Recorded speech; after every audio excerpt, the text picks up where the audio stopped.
are going to be joined by Gerald Price Jr. and he is so-called the AKA Real Estate G. So actually here now, I'm going to add him here. Mr. Gerald Price, how you doing today? What's going on, Randy? What's going on, my friend? Oh, not much, man. So first off, I want to say thank you from the bottom of my heart for coming on here, and especially at a last minute notice. Mark is actually the guy who introduced us and introduced through a group text. So I'm very thankful to him for that. And so I just wanted to, I was going over a few different things and how the market has changed over these past 6 to 9 months. Sure.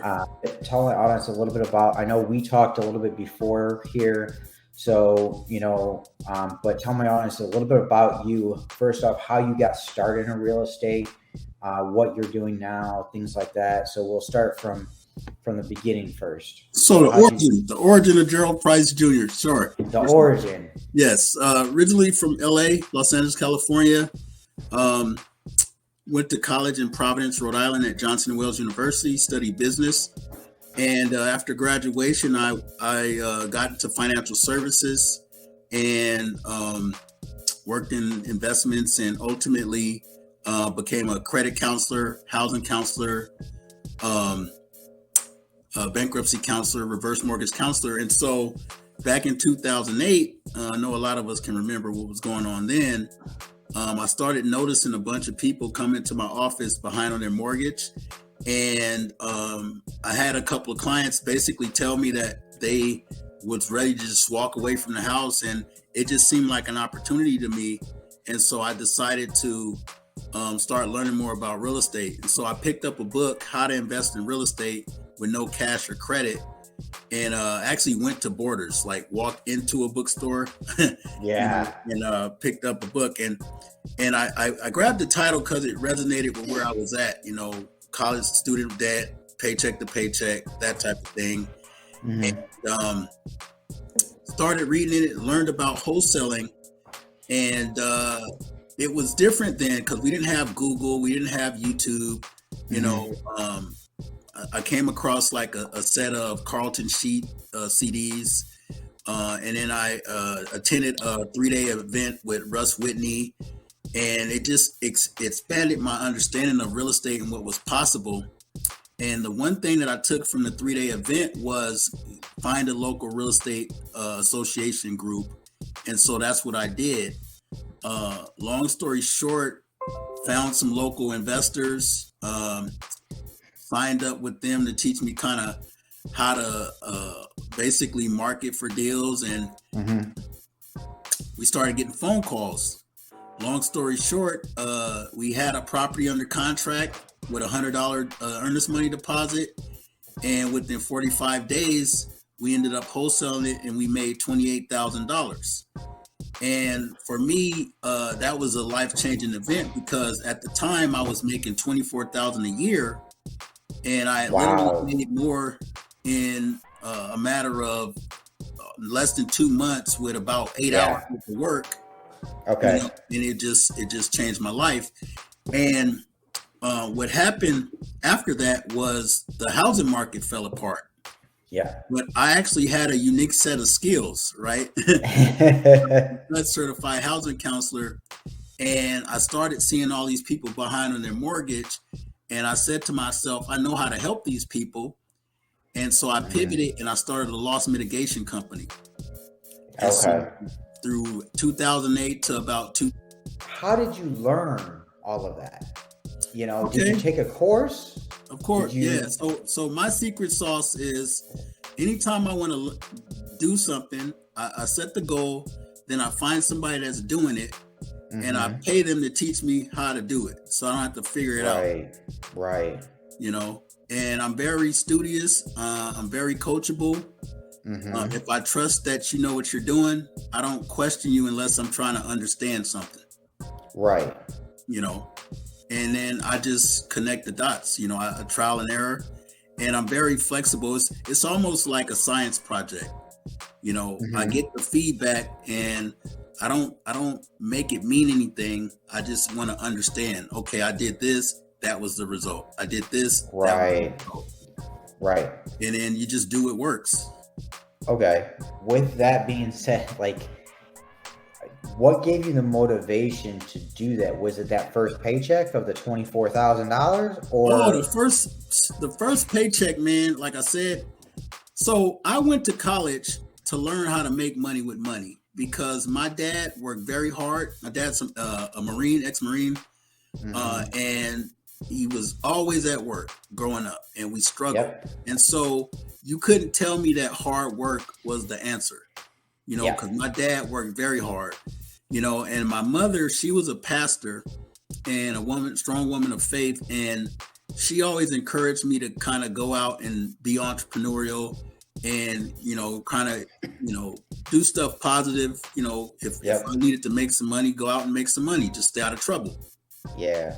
And so she kind of planted that entrepreneur seed in me, and I got my work ethic from my dad. And the one thing my dad always told me is he's like, you know, um, never be afraid to try something new, Yeah. you know. And he always said, if you can take something apart, you can put it back together. Yep. And so for me, that's kind of how I look at everything. You know, I pay attention as I'm doing it. So when you can start to see how things work, you know, it just starts coming together. And so that's because Yeah. the art of wholesaling, um, there's not enough training around how to evaluate the numbers, Right. how to negotiate the deal. So they give you the big picture, the structure of a wholesale. Mm-hmm. Put the house under contract, and Mm-hmm. then market it to your buyers. You know, Right. and for me, because of the way I was taught the business, Mm-hmm. um, when I'm looking at real estate, I know that you position yourself to make money when you buy, and Mm-hmm. so getting it at the right price is important. And Yep. what's more important than the house is the motivation of the seller. Oh, 100%. So you went to school for accounting and finance. Did your first deal have anything to do with accounting and finance? Did you have to go to school in order to learn that? So what I got out of school, man, was I learned how to network, and I Mm-hmm. learned how to learn. And Okay. I studied investments, and the thing about investments, most people make the mistake, they think it's about math. Yeah. Even with accounting, they think it's about math, and it's not. It's really about formulas, and it's Mm-hmm. about strategy. Yep. So as an investor, like I'm an investor, Yeah. I Yeah. just focus primarily on real estate investments, but I Mm-hmm. also use those same skills to invest in businesses and also Okay. in the market. You know, I Okay. trade and all of that. So for me, wholesaling was a strategy that I could implement based on my situation. Okay. And now I relate to wholesaling is just one funding strategy. Yes. And so when I talk about real estate to my students, it's four phases. It's find, fund, fix, and flip. Mm-hmm. And the finding is all marketing. Like with any business, it Yeah. starts with marketing, lead generation. You Now, know, now you said find, fund, fix, and flip. yeah. Is there a buy and hold in there as well? Well, that's in the fix and flip process. So the fix Gotcha. and Okay. flip is whatever your exit or your exit strategy or your Yeah. monetization strategy. Okay. Yeah, that's the Okay. interchangeable part. Going in, so you started off, you found real estate with wholesaling. Is that right? Yeah, so my first deal was a wholesale deal, but I didn't like nowadays people Mm-hmm. identify as wholesalers. Right. I've always been an investor. Gotcha. And if I wholesale is, I'm just using the wholesale as exit as, you know, Yep. my funding strategy. I relate to wholesaling like joint venture. Yep. You know, for me, a wholesale is a joint venture. So when you look at my portfolio of deals, if I wholesaled you a deal, I would have the before pictures. And then when you finished it, I would go and get the after pictures. Yeah. And that would be a flip that I did in my portfolio. And I just got my cut on the front end. Right. So okay. That's a good way to think of it. when you're getting started, right, and you're trying to make that transition from wholesaling to fixing and flipping, a lot of investors or lenders, they're gonna want to see your track record or your history, right? And a lot of ways they do that is they verify the HUD. And so if you have an address and you was on the HUD and you made money and you have the befores and afters, you know, then you could legitimately say you did that deal. Okay. You know, are you familiar with the term novation? Yes. So I haven't done one. But I'm familiar with that term. Yes. So I've done a few of them before I learned the term, right?